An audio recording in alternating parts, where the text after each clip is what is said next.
Hello, everybody. I'm Sam. And I'm MK. And welcome back to East Coast Haunts. Woo! So, we do want to apologize real quick for a little bit of a delay in releasing this episode, but we do have a really big, fun two-parter coming out later this week. So get ready. Yeah, so got some primary sources coming up for our next episode, so it's going to be really cool, and you guys don't want to miss it. So I'm excited to record that one. Oh, it's going to be really, really awesome. It'll probably be out later this week, I would think. Hopefully So- this weekend. Yeah, Before so this weekend. keep your eyes out and your ears out. But without further ado, for today's episode, we are going to be talking about the Old City Jail in Charleston, South Carolina. Ooh. So we're going south. I think this is our first episode that is dealing with a southern state, right? Yeah. Yeah, I guess because it we've depends. done Massachusetts, Jersey, and Pennsylvania. Yeah, so this is, we're going way down south, you guys. And Charleston is probably one of the more famous southern cities, I would I would say. think It's so, super yeah. well known. So Charleston is especially known for its charming architecture and its rich history. It's often referred to as the Holy City. And Mary Kate, can you guess why it's called the Holy City? Did they film Monty Python and the Holy Grail there? You know, it's so close. It's so close. It's actually called the Holy City because it has over 400 churches. Jeez. Yeah, which is crazy because my it's not God. it's not like it's a huge, gigantic area. I mean, No. it's a city in South Carolina, but I mean they're everywhere. There's like like steeples. Like I mean, there's like big churches. Like there's tiny little churches. Huh. But they are everywhere. And I was there a couple weeks ago, which I have some firsthand interesting stories to tell you later. Maybe that was the inspo for this episode? Yes, it perhaps was the inspiration for this Gotcha. episode. So yeah, lots of churches. It's called the Holy City. But I will tell you, after you hear about the real history of Charleston, you're going to find out that it's anything but holy. Ooh, do tell. So there have been all walks of life here ever since people first settled here. There's been pirates, murderers, you name it. They've lived in Charleston. Okay. So it's very suspicious, very interesting. But as you might guess, a lot of these suspicious characters have ended up in the Old City Jail. Ah, makes sense. So the Old City Jail was operational between 1802 and 1939. Ooh, so it had a long run. Yeah, super long run, right? Yeah. And it definitely was operational during those like formative years. Like you don't really hear about ghosts from like the 2000s. Like it really is from like the 1800s to like the early 1900s. Yeah. Is when it was bringing all its people in.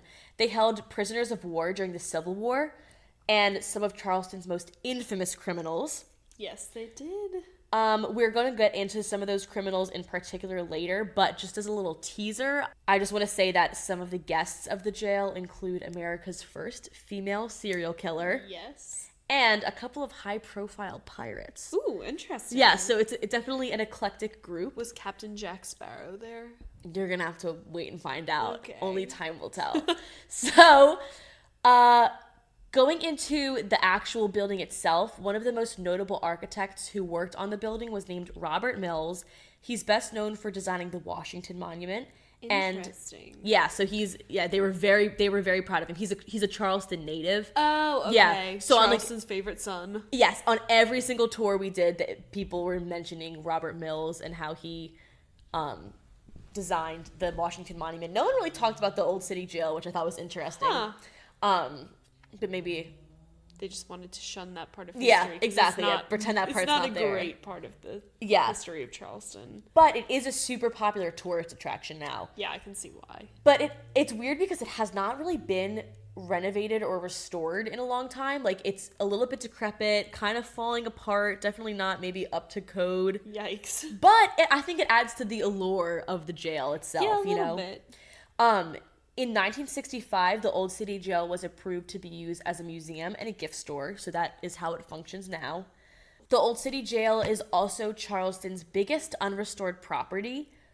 Yeah, because most buildings in Charleston are either restored or are in the process of being restored. Interesting. But they're okay. trying to keep like the same Charleston vibe that they've always had. Gotcha. But it's probably not going to be the biggest unrestored property for long because as we speak, it's being renovated for historic preservation.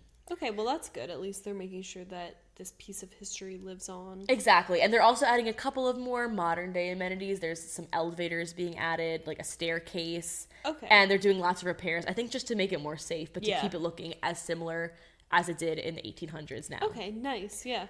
And if you actually haven't seen photos of the jail yet, you can go and look up on our Instagram because they're there right now at east.coast.haunts. But if you look at it, it really doesn't fit in with the rest of Charleston's vibe. It looks like a medieval castle almost. Yeah, it does. Yeah, which is super interesting because, I mean, everything else in Charleston has a very specific look. It's very southern, very pristine, and then it's just like this like brick medieval castle. It's Like super weird. presence. Yeah. Yeah. So they probably did that on purpose. I don't know. I'm sure they did. It's an intimidating building. I know. And once you find out like the stuff that happened there, it's even more intimidating. Around 14,000 people died in that jail during their incarceration. I found that number too, that 14,000 number. But then I went on to read a little bit more, and I'm not sure if it's totally accurate, but some records and inmate accounts place the actual number of deaths somewhere in like the low thousands. Okay, I would find that a little more believable because 14,000? That's a lot. Well, and especially after you hear how many people could be in the jail at one time. Well, okay, but also it was in operation for over 100 years. So, I mean, yeah, how many people per day would have to die for that to be accurate? I don't know. But way too not for me.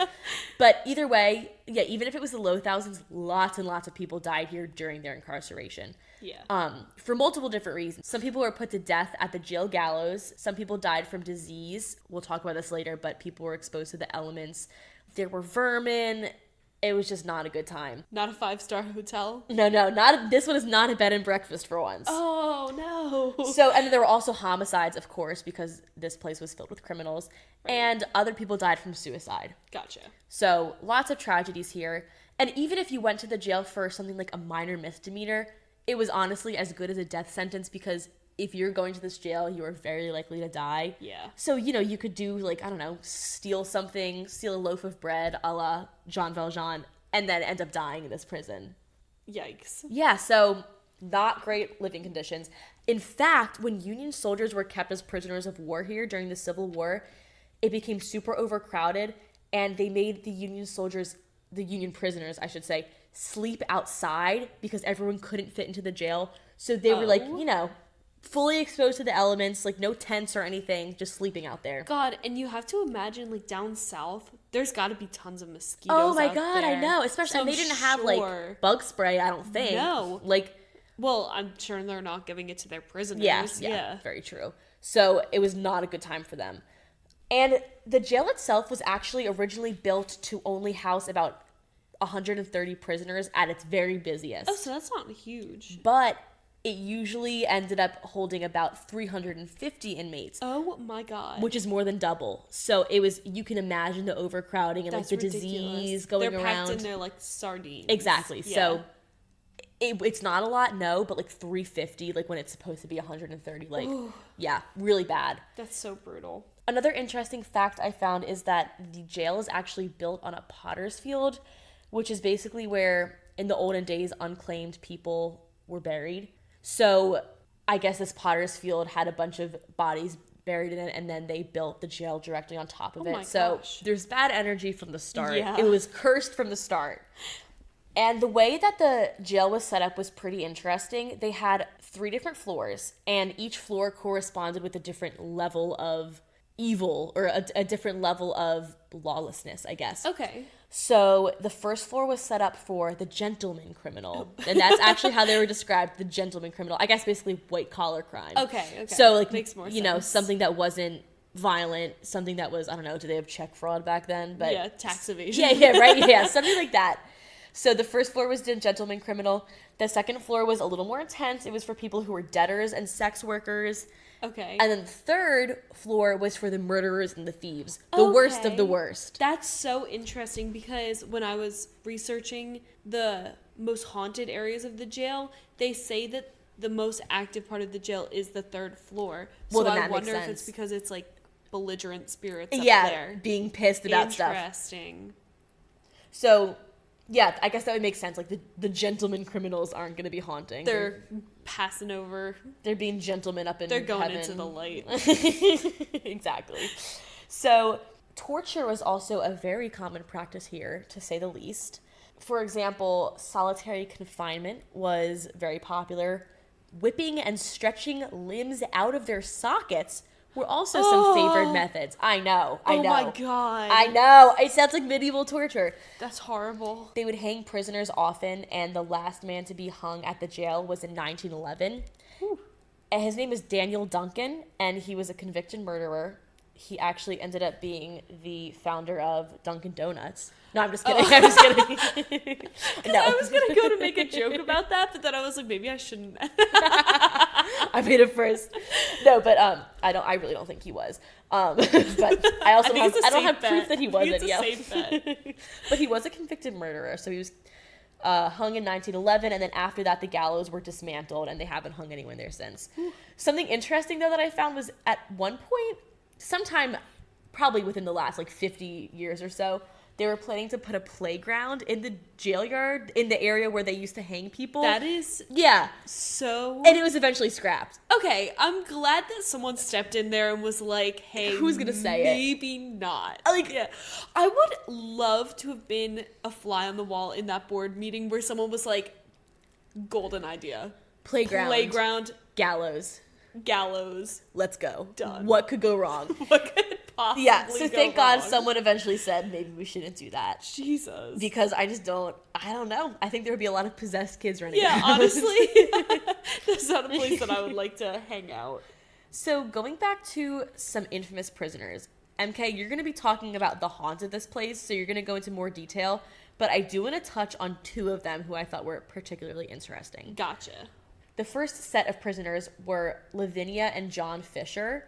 Oh, yes. And Lavinia is the one who I said was the first female serial killer in America. She's interesting. She's got a cool story. Yeah, so basically the very, very, very... Bare bones? Yeah, the bare bones of her and her husband were that they ran a bed and breakfast, they would kill people, and eventually people found out and they had killed over 100 men. Most likely. Yeah. Some would say that she was like the world's first girl boss in a bad way. Not girl boss a little too close to the sun. Yeah, so now she's well known, and she's still hanging in the jail allegedly. She's got her notoriety. So she's one of them. The second famous prisoner that I wanted to talk about is named, well, he's a pirate. His name is Jacques Alexander Tardy. Ooh. He was known for stealing property and money, as pirates do. Yes. And he spent a good time in Charleston. And for 2 of those years that he was in Charleston, he was in the Old City Jail. And that was from 1825 to 1827. So not only was he a pirate, he was also a murderer. Gosh. And his typical MO was poisoning victims. He liked to poison his victims. That's like a decidedly non-violent way for a pirate to murder pretty people. Sneaky, right? I feel like pirates are known for being like swashbuckling. Yeah, but like, instead he would like violent. It's interesting because poisoning seems to be a common occurrence in Charleston if you're just looking at these ghost stories. Yes. So, but yeah, he was a pirate, but his MO was poisoning people. Interesting. So one time he was on his way to Charleston via pirate ship, of course. He poisoned 8 people on his crew with arsenic. Oh. And then when he got into the port, and obviously there were all these dead bodies, he told the authorities that the chef was to blame. The chef was the one who... Oh my god. Yeah. And the chef was executed. Yeah. So the chef was killed, and his plan worked out super well. So he was like, okay, cool. Keep that in the back of my mind. A couple of years later, he is on another trip with a different crew. And this time he was like, okay, it worked last time. I'm going to try it again. He does the exact same trick. He uses arsenic again to poison his crew. And he says, oh, it was the chef. The chef did it. This time, though, the chef is found innocent, and Tardy ends up spending a few years in the Old City Jail. Wait, that's so interesting because I came across this guy because, spoiler alert, his spirit might still be in the jail, but I found a different reason that he was imprisoned. In the Old City Jail? Yeah. What was it? So, I found that he arrived in Charleston of October of 1825 under the guise of being a dentist, which is a weird cover for a pirate because I feel like, first of all, it's really easy to get caught in a lie. Yeah. And I would be willing to bet that he has a little to no dental knowledge. And, like, all those golden teeth. I feel like pirates are known for having, like, bad teeth, yes. right? Like, well, isn't that yeah, the joke? because they're known for having scurvy, which is a vitamin C deficiency. And it causes your teeth to fall out. But then, like, again, I guess how much dental knowledge does, like, a typical civilian have? True. So, Fair I don't enough. know. Especially in the 1800s. Yes, good point. Dental hygiene was not at the top of the priority list, I guess. So in November of 1825, he attempted to steal a pilot boat named Cora. And pilot boats are like little sailboats that take pilots from the land to like ships offshore. And they're notorious for being like super fast because the pilot position was often like first come, first serve. Okay. And he was caught by the owners of the pilot ship. And, like, gunfight ensued, but then he was caught, charged, and arrested. And then he served his 2-year sentence. He returned to Cuba and immediately restarted his life of crime. He didn't learn. Rehabilitation was not the case. And he eventually committed suicide by slashing his own throat in the captain's quarter. Oh, jeez. And they had a burial at sea for him, but apparently his spirit still remains in the old Charleston jail. I mean, he seemed to spend a good amount of time there. Multiple rounds of imprisonment. Yeah. So maybe he wanted to come back and relive the glory days. I kind of like your story better. It's just so funny that he like did this like super specific plot and it worked, and then he did it again. But also, like, what is the point of poisoning your entire crew? I don't know. I have no idea. If we've learned nothing from Pirates of the Caribbean, is that you can't sail a boat without a crew, a ship without a crew. Well, Isn't whatever. that true? Yes. Yeah. Unless you're Then gonna how be did like he in a do dinghy. that? I don't know. This guy was insane. He also said he was a dentist of all things. Yeah. He was a little off his rocker, it would seem. I mean, yeah. So, needless to say, there are plenty of colorful, interesting characters in the Old City Jail, and that makes for some colorful, interesting haunts, I would say. Heck yeah, it does. So, getting into the haunts of the old Charleston jail. Yes. Obviously, this place is pretty much a recipe for a haunted jail. So, like you said, they used to hang people on site. It's on the site of the old Potter's Field. It's next door to an asylum. Oh, geez. I did not Yes. know that. It's known for having housed many wrongfully convicted prisoners. So, like, African-American sailors and prisoners of war. Okay. And then the Confederates who had imprisoned the Union prisoners of war were later imprisoned there. Oh, wow. Isn't that kind of Yeah. interesting? And then they obviously had extremely violent inmates, like the pirates and the serial killers, and there were harsh and disgusting conditions. One of the biggest causes of death within the prison was cholera from an infected water supply. Okay. But with all that combined, it is known as the most haunted building in South Carolina. Not surprising. Which is kind of saying something especially for Charleston, which is a city that has decades worth of history. Oh, you yeah. know? Centuries. So, getting into some of the most active areas in the jail, one of them is the old torture chamber, like you said, was the place of corporal punishment. Stretching of the limbs. Yes, that is repulsive. And because it's super active, it became a popular seance location. Okay. So ghost hunters would go in and they would do a Ouija board. And it's speculated that interaction with the spirit world through a Ouija board could have opened a portal in this room. Oh, that's the last thing they need there. Are you kidding me? Which, I'm good. Like, that portals freak me out. Ouija boards freak me out. I will never touch a Ouija board. Never. Like I was saying earlier, the third floor corridor and the third floor chamber is super active. Yeah, which I'm not surprised about now. Yeah, Now right. that I After know. hearing about who they house there. The most common apparition to see in this location is a jailer holding a rifle, and he's a full body apparition that disappears into like smoke into one of the cells. So he's not even one of the people he wasn't even a prisoner. He was like a jailer. Yeah, Okay. I guess. Wow. Interesting, right? It's a popular location for spirits to interact with guests, visitors, paranormal investigators, and tour guides. Oh. And some of the most common occurrences are whispers, breezes, disappearing shadow figures, touches ranging from light taps to a choking sensation and breathlessness. Okay. I know. And this is the worst one, in my opinion. Some report hearing someone or something calling them by name. That is absolutely the worst. It's so freaky. That is like way more intimate than I'm willing to get with an entity that I don't know what it is. Yeah. Because, oh my God. if it's a ghost, that's one thing. If it's a spirit, fine. Why do you know my name?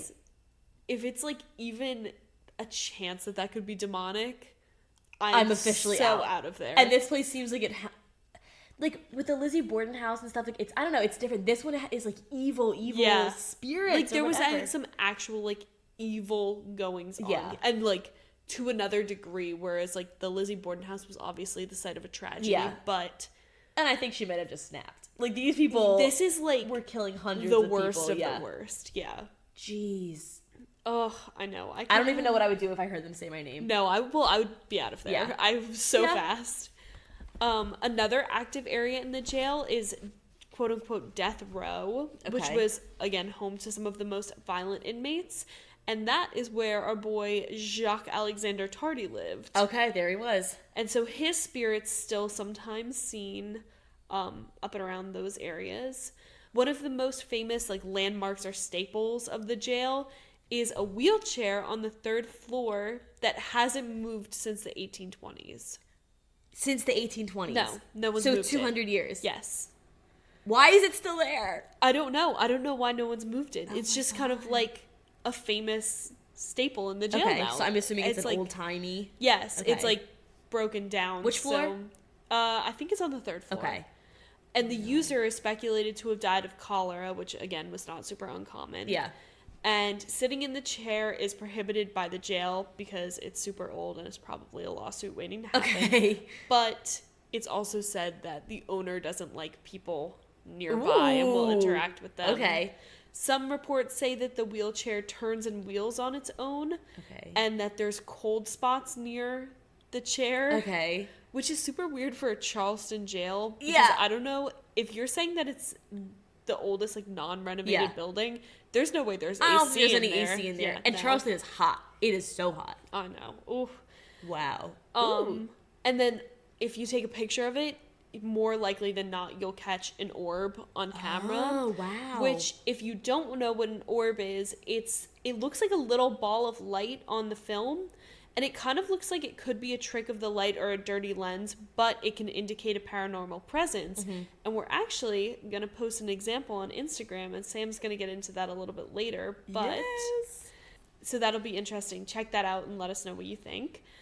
Wheelchair man, though, I don't know what else to call him. He doesn't have a name. Is could not the only.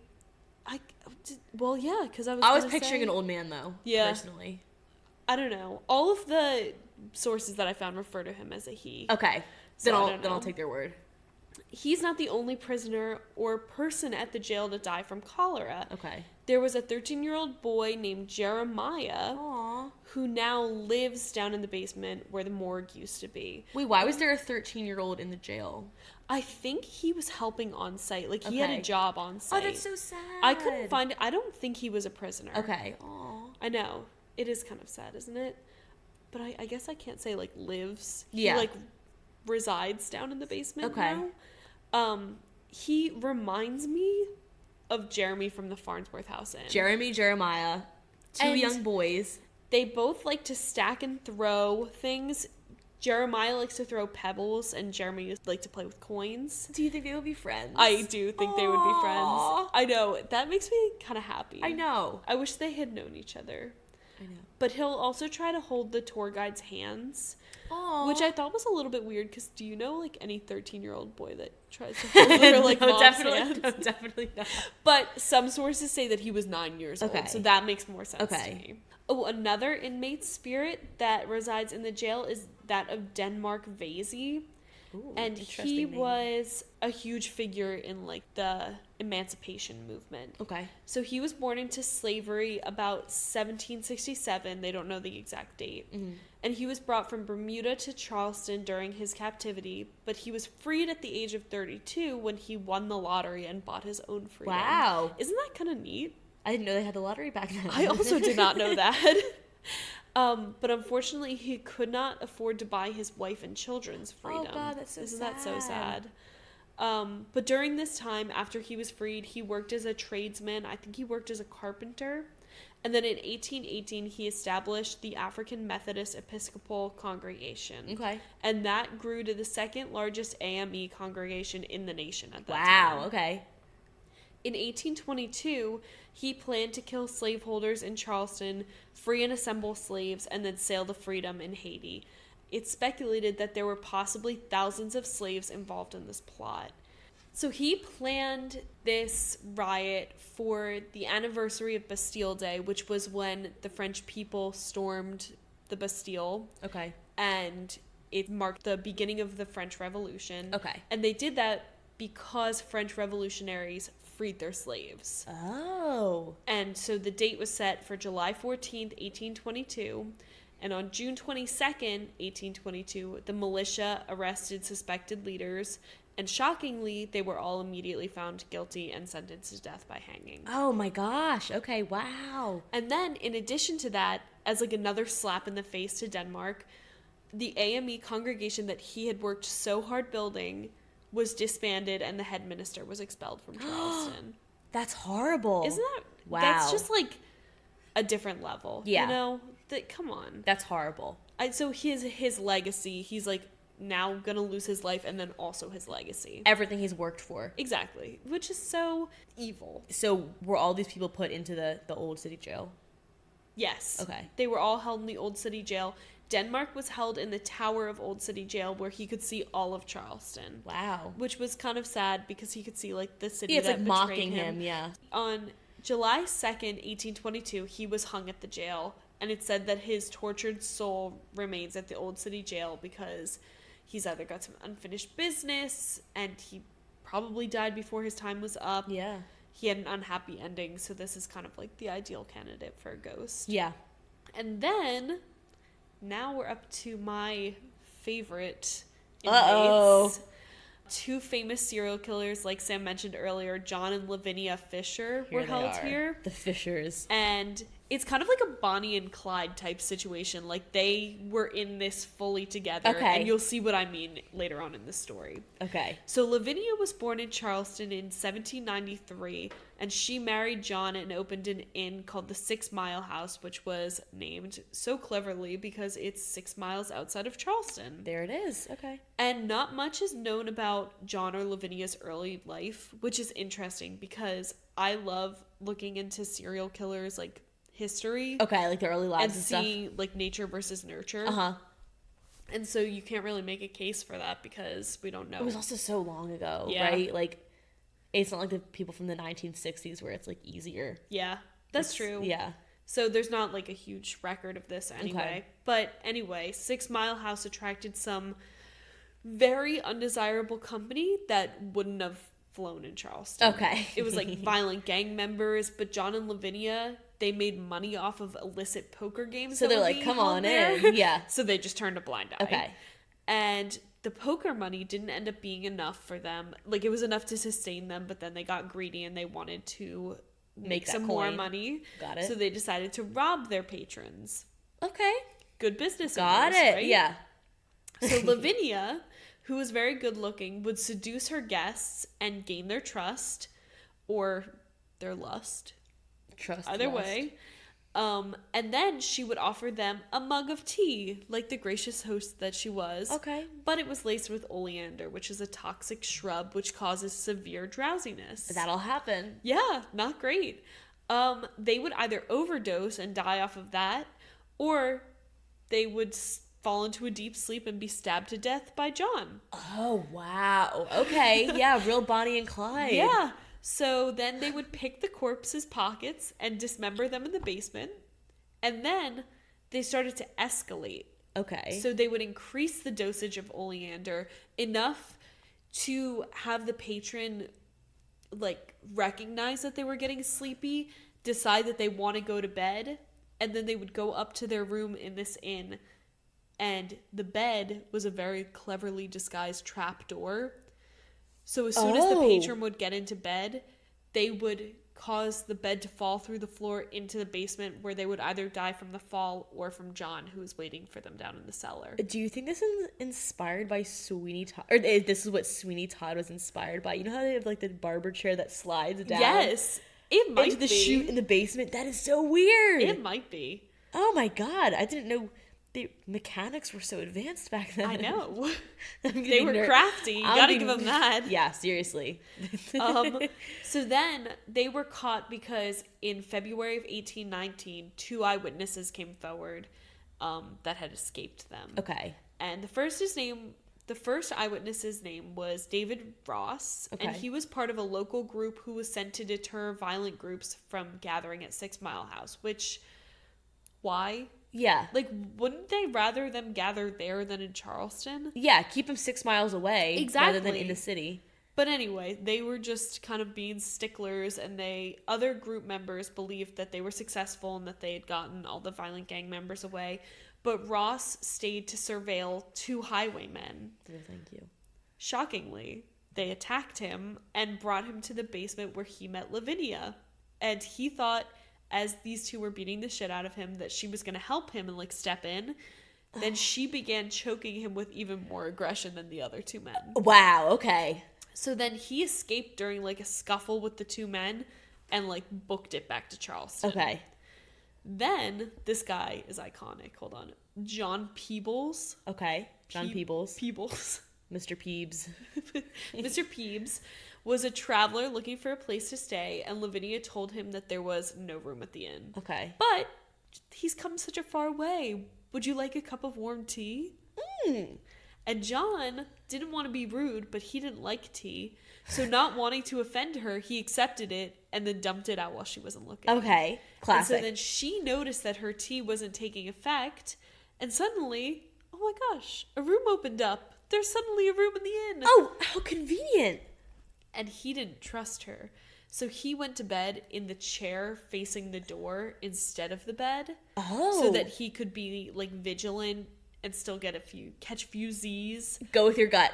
Go with your gut. He woke up to the sound of the bed falling through the floor.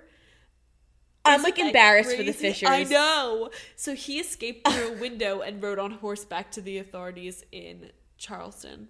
Okay, he's awesome. I know. John Peebles. Did you say he jumped out the window and escaped on horseback? Uh-huh. They need a movie about this man. I know. That's so Wouldn't cool. that make such a good movie? Yes. So the Fishers were arrested and they pled not guilty in May of 1819. Okay. So it's actually unknown if bodies were actually found in the basement of 6 Mile House. Oh.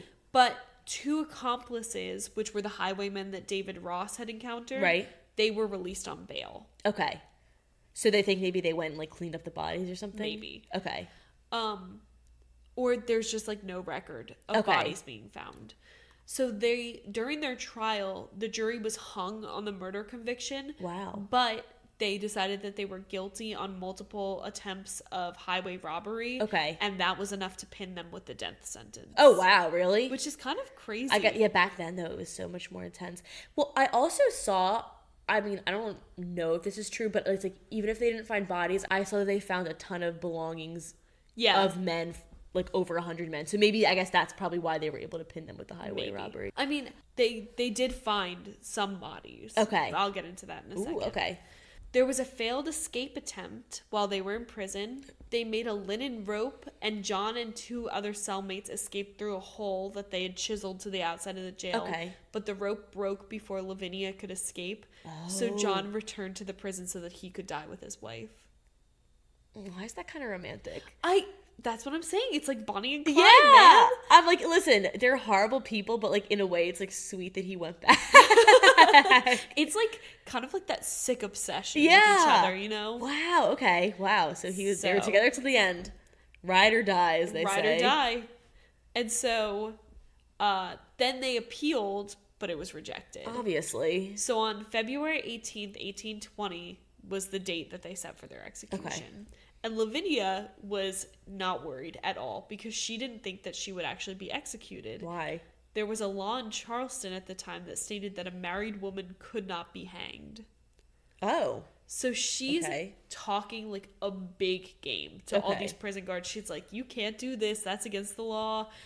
And she wore her wedding gown to the execution. Interesting choice. There's no actual record of this, but that's what oral records tell us. That's what she wore. Okay. So they brought her to the gallows and hung her husband first, so that she was no longer a married woman, but a widowed woman. Oh! There's no law against hanging widows. So that was so sneaky of them. I know.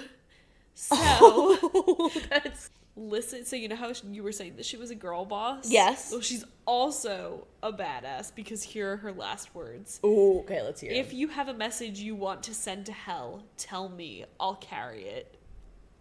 Mic drop. Girl's got a flair for the dramatic. How long do you think she spent like thinking of that in prison? Her entire stay, for sure. She was like, I'm gonna go out with a bang. She is a feisty one. Oh, you want to hear feisty? Hold on. No. Before the executioner could pull the lever, she jumped from the platform and hung herself. Oh. So she went out on her own terms. I guess you could say that. Wow. Up until the very end. Well, it's like, I kind of want to root for her, and like, I know that she's a murderer, but like, there's something about her that's like, I kind of want to sit down and have a cup of tea with her. She's well, maybe not a cup of tea, but she's definitely very interesting, and I'm shocked that I had not heard of her until now. Me either. Right? But here's the thing is that I don't feel too bad about being like, wow, she's kind of cool, because it's likely that they were wrongfully convicted. Really? So that's maybe why you haven't heard of her as the first. What, they were wrongfully convicted, you think maybe? It's, well, I don't want to say likely, but there's a chance. a strong possibility. Okay. So, wow. There's a chance that they could have been nothing but petty thieves and they actually didn't murder anyone. That would be really, really, really sad then. Yeah. I know. Because I don't think thievery warrants a death sentence. No. And if that were the case, that they were really just petty thieves, I would think that she was awesome. Yeah, like for going out the way she did. Yeah, kind of an icon. But if she's a serial killer, then no, not awesome. Deserved what she had coming to her. Wow, okay. So there were only 2 bodies supposedly found, and it wasn't in the basement. It was just land near 6 Mile House. Okay. And one of them was a man who had been shot, and it was like traced back and too recent to be the Fishers. Okay. And then an African American woman who had been murdered, and okay, it's kind of unexplained. So then I wonder about those 2 first-hand accounts, or I wonder where the story of like the poisoning came from. Then I don't know, because that's interesting. That makes me think that they probably were, because they have John Peebles' record. Yeah, still. I don't think he would make that. Would be such a specific thing to make up. Isn't that weird? But I don't know. Who knows? But it's said that at least Lavinia still haunts the jail. Okay. And it's common to see an apparition of a woman in a white dress, not only in the jail, but also around Charleston. Oh, wow. Okay. Assuming she's strutting in her wedding dress, her Sunday best. You know, got to strut her stuff. Yeah. She's blamed for some of the more violent encounters in the jail. Okay. And 3 scratches are like that's a common occurrence in the jail. And some of that, like, that I've heard in other hauntings can be like the mark of a demon. That's what I thought too. It's, like, yeah. It like mocks the Holy Trinity. Okay. But in the jail, it's said to be Lavinia's mark. Huh. Okay. So I don't know. And she was actually contacted during an episode of Ghost Adventures. Oh. And I have some of the things that they heard here. So an EVP, on the EVP, she was supposedly what's said... EVP? Electronic voice phenomenon. Okay. So it's just like kind of a recording for ghosts. They heard her say, "You make me mad. Let me out. I want to go." They caught a couple of orbs on camera. Ooh. Yes. And everyone on that show had just like a weird feeling when they were in the jail. Ooh. They heard like unexplained knocking, banging, footsteps, even though the jail was empty except for them. Creepy stuff. So, but now my favorite part of the episode, the TripAdvisor reviews. Let's get into it. Uh-oh. All right. Short and sweet. If you don't believe in ghosts, you will after visiting this place. If you take a midnight tour, you will be scared out of your mind. Ooh. Okay. We didn't see a ghost, but did feel some weird things, like a cool breeze on the back of my neck and something brushed the hood of my jacket. And the day after our visit, I had a nightmare in which I was picked up and thrown around the room. Ooh. Probably a delayed subconscious reaction, but a good indication of the atmosphere. Yeah. My son slipped into a few spots, but one room he stepped into, he had a bad feeling and said a man was sitting slumped in the corner laughing. Creepy. Ew. It left him with a bad feeling. Yeah, no shit. He must be an empath. It was the room where they stacked all the dead bodies, and Ooh. some were thrown in the stockpiles of the dead were still alive. He whispered this to me when he came out of the room. In the next room, Joy, which I assume was the tour guide, had mentioned what he had shared with me 5 minutes earlier, so I thought that was super wild. Oh, so he like knew that fact beforehand? Yeah, apparently. Okay, that's really weird. My husband took many photos of the wheelchair you get to see in the jail and captured lots of orbs floating quickly throughout all the shots. I thought it was odd that my pictures would flash back every time I tried to take one. And my phone kept alerting with a tone that was not even offered as an option on my phone when I received a text. What? Isn't that weird? Wow. This one says, my grandson thought it was pretty cool and my daughter was scratched on the arm by something. Perhaps 30 scratches. And this one said, we actually heard some unexplicable sounds, and we looked back through our photos. We had a creepy one that was definitely worth posting. Ooh. Did they? I wonder if they posted it on They there. did. I'll put it up on the Instagram. Oh, good. Okay. And then just to sum it all up, yup, bad place, good guide. So ooh. that But when they say bad place, they mean it as a compliment, yes, right? Like bad place. Horrifying place. Wow. Yeah. So that's like the most detailed review. That one was like the most detailed review ever. Yeah. Like I feel like I've been there now. So, do you care to share your personal Charleston experience? Yes, I would actually love to. We are going to be pivoting away from the Old City Jail because when I visited Charleston, the Old City Jail, like I said, it was closed for renovations. Yes. So instead, we went on a ghost tour through the Provost Dungeon. Interesting. I love ghost tours. It was really fun. It was really cute. We did it with Bulldog Tours, so shout out to them. It was really fun. Aww. So I definitely recommend. So on the ghost tour, we went through a couple different areas of Charleston. Like there was this one house that belonged to Edgar Allan Poe's first love. Ooh. Yeah, like he met her when they were both young, and then I think she died. Was super young. It was not his sister. Okay. Or his cousin, whoever he yeah. married. Yeah, it was not that. It was like his first love. But we went through places like that. But then the main area that we went through was called the Old Exchange and Provost Dungeon. Mm. It was completed in 1771, so it's super, super old. Like pre-America old. And it's probably best known for its role in the Revolutionary War. During the Revolution, British forces converted the bottom floor of the exchange into a military prison known as the Provost Dungeon. Interesting. Yeah, so a lot of revolutionaries were put here, lots of American rebels, American prisoners of war, private citizens, enslaved people. Tons of people were in these harsh confines. It was cramped. It was old-fashioned, obviously. Creepy. And the actual dungeon itself was very interesting. I'm not sure why they chose to do some of the things they did, but there was a mannequin of Ben Franklin. There was a mannequin. Why? Was he ever there? Not that they said. Not that I saw. He was up in Philly. So, heck? there was like a corner that had maybe like 5 wax sculptures of like men in wigs, and like they looked super unrealistic. And there was also like I guess it was supposed to be set up like a dungeon. Yeah. But honestly, the creepiest part for me like were the wax figure things, because like they just looked so creepy. Yeah, those freaked me out. But and also there was a wax figure there that was apparently originally was in the Pirates of the Caribbean ride at Disney. Oh my god. Yeah, isn't that interesting? That's my favorite ride at Disney. I love that. I know, it's so I fun. love that ride. So he was on there, and there was also like a parrot that I believe was also on the Pirates of the Caribbean ride. So that was kind of interesting.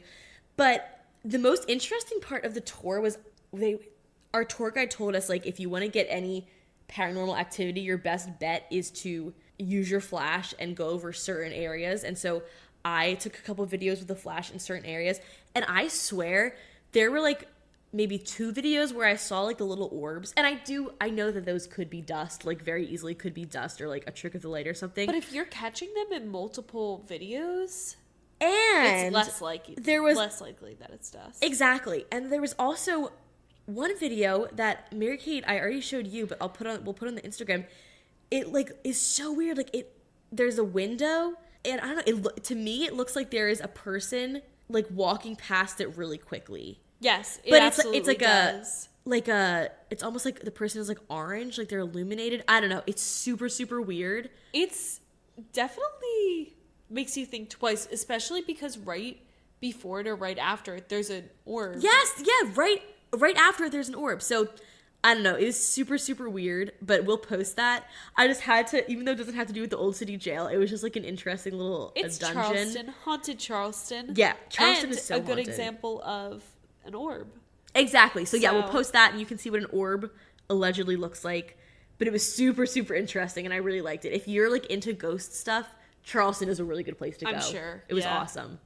I'm sure we'll have to investigate some ghost tours around here. Oh, absolutely. Yeah. There's apparently a lot of really good ones in Philly, so. Oh yeah, Philly is probably as haunted as Charleston, if not more. Philly was huge in the American Revolution. So there's lots of disgruntled spirits up there. Absolutely. So I think that pretty much wraps up the old Charleston jail. Yeah, pretty spooky place, but kind of, I don't want to say fun, but super interesting, right? It is really interesting. I really hope that it's open again soon so we can go in the future. I was just about to say, hopefully sometime in the near future. Yes. But like Sam mentioned at the beginning of this episode, we have a 2-parter coming out for you guys later this week because we don't want to bog you down. Hanging, yeah. We don't want to bog you down with another 1.5 hour long episode. True. A la Lizzie Borden. But in the meantime, follow our Instagram. We have our Facebook page up. Shoot us an email if you have any questions, comments, or suggestions. Our Patreon is now live, and you can find us on all the regular streaming platforms. So, thank you so much for listening, and we will be posting later on this week. Bye! Bye!